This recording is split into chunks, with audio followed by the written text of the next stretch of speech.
Bonjour, je suis ravie de vous retrouver aujourd'hui, femme en reconstruction après le burn-out, les symptômes du burn-out. Alors pour ceux et celles qui ne me connaissent pas, je suis Laurent G. J'accompagne les femmes après l'épuisement, le burn-out, à trouver une nouvelle énergie pour ne plus être dans la survie et reprendre confiance en elles, notamment avec des outils de pleine conscience. Donc je suis ravie de vous retrouver aujourd'hui pour ce live court qu'on fait cette année, notre besoin de changement, vous et moi, de faire des choses plus courtes, plus concises et de passer un bon petit moment ensemble. Alors, les symptômes du burn-out, je ne m'attendais pas à avoir tous ces symptômes variés. Alors, les symptômes sont différents selon les personnes, leur personnalité, ce qu'elles vivent, le contexte, leur environnement. Alors, je vais vous en présenter. Bonjour à la personne qui vient de se connecter. Bonjour Gwenola, comment vas-tu? Je vais très bien et toi? Donc voilà, donc je vous disais aujourd'hui on parle des symptômes du burn-out. Alors je ne m'attendais pas à avoir tous ces symptômes variés. Alors des symptômes différents selon les personnes, votre personnalité, ce que vous vivez, votre environnement et selon ce que vous vivez. Ah super, si tu vas bien Gwenola, je suis ravie. Alors je vais vous parler de certains des miens et de mes clientes. Bonjour à la deuxième personne qui vient de se connecter, ravie de vous accueillir.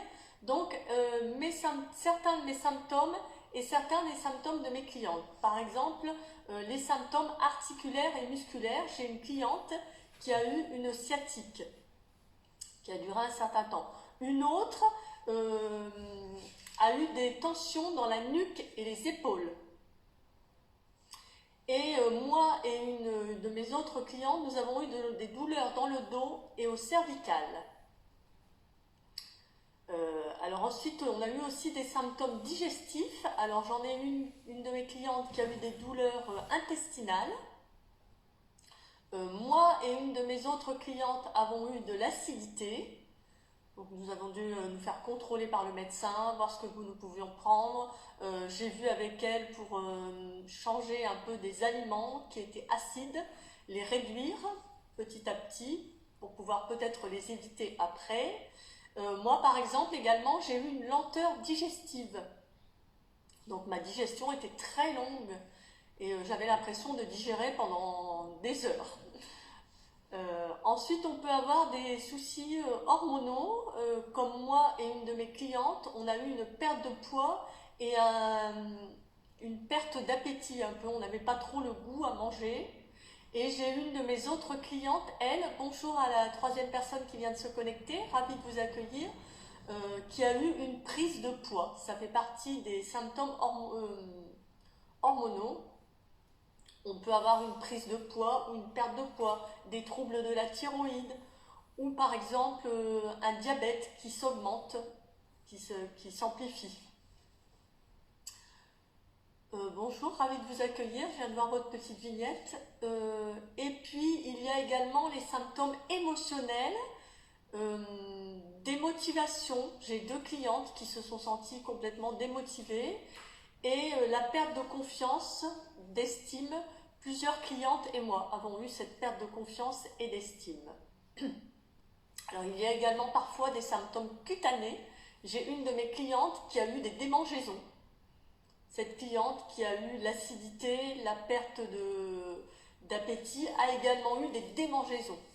Elle a dû aller consulter le médecin pour voir de quoi il s'agissait. Est-ce que c'était nerveux ou est-ce que c'était une allergie qu'elle avait, qui lui arrivait.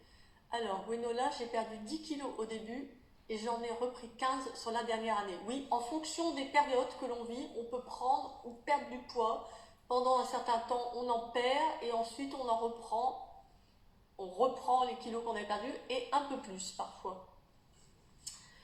Il y a également les symptômes cognitifs et nerveux que nous avons eus. Alors, j'ai deux clientes qui ont eu beaucoup d'angoisse, dont une qui a eu aussi des moments de panique. Une qui a eu des mal de tête, migraines. Moi et une autre cliente avons eu des soucis de sommeil. Alors moi j'avais des réveils nocturnes par exemple, où j'avais du mal à m'endormir, je cogitais. Alors pendant ma période de souffrance au travail, je cogitais à comment on allait organiser, est-ce que ça allait bien se passer, etc. Et après, lorsque j'ai arrêté de travailler, ben, qu'est-ce qui m'arrive? Pourquoi je ne peux plus faire ce que je faisais avant? Je n'ai plus de but, j'ai un peu honte d'être dans cette situation. Et puis moi et une autre de mes clientes avons eu de la nervosité et de l'irritabilité qui s'est présentée. On peut avoir aussi des changements d'humeur. Deux de mes clientes et moi avons eu des humeurs changeantes, des phases de tristesse, de colère, des phases où on change d'humeur, où on ne se sent pas bien. Je ne sais pas, Gwenola, si tu as eu ces phases de changement d'humeur.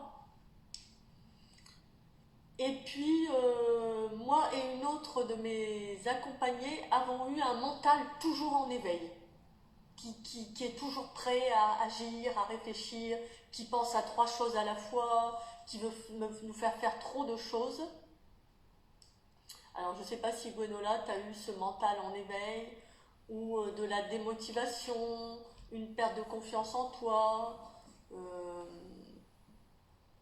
des humeurs qui changent, des phases avec de la tristesse, de la colère, des peurs.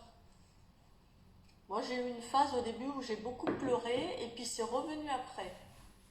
Alors, Gwenola, si beaucoup, un jour ça allait et le lendemain, je n'arrêtais pas de pleurer. Oui, oui, ça c'est les phases d'humeur.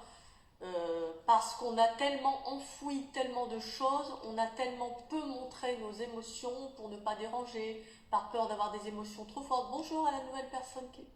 Ah non, c'est une vignette qui a changé d'image, désolée. Voilà, des choses qu'on n'a pas voulu dire, ou qu'on avait peur d'exprimer trop fort, ou qu'on ne savait pas comment gérer ses émotions, donc on a préféré les taire pendant longtemps, et puis après, eh bien, elles sortent avec le burn-out, ou des fois avant. Ah, tu as eu de la perte de confiance en toi aussi. Oui, c'est très souvent qu'on a ces symptômes-là.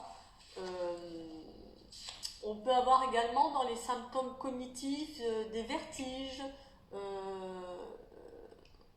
des problèmes de concentration ou de mémoire. J'ai eu ça également, moi, la concentration et la mémoire. À la fin de ma période où avant d'arrêter de travailler, j'ai eu des problèmes de concentration.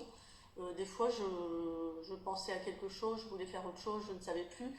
Et puis après, au début de burn-out, j'ai eu beaucoup de moments où j'allais dans une pièce, je cherchais ce que j'avais prévu de faire, je ne me rappelais plus.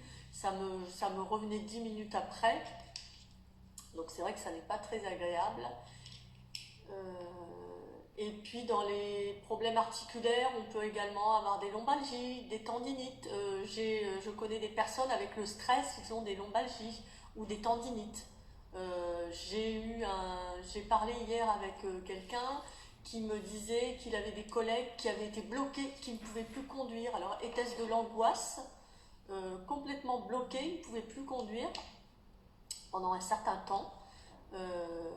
Oui, je vois, Gwenola, les crises d'angoisse. Je sais pas. Ah oui, les gros trous de mémoire aussi, Gwenola. Oui, oui, oui.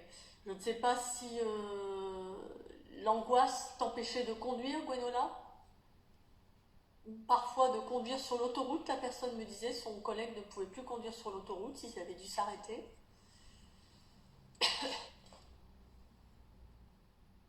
Ah oui, tu n'arrivais plus à te concentrer lorsque l'on te parlait, tu avais l'impression d'être sur un nuage, oui. Ouais, c'est des choses qui ne sont pas évidentes.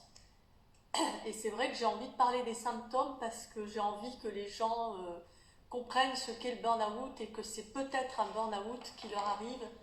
Et pour avoir la prise de conscience de oui, je suis en burn-out, ok, ensuite je l'accepte, j'essaye de réaliser ce qui m'arrive. Et puis après, j'ai cette phase de repos parfois, car j'ai été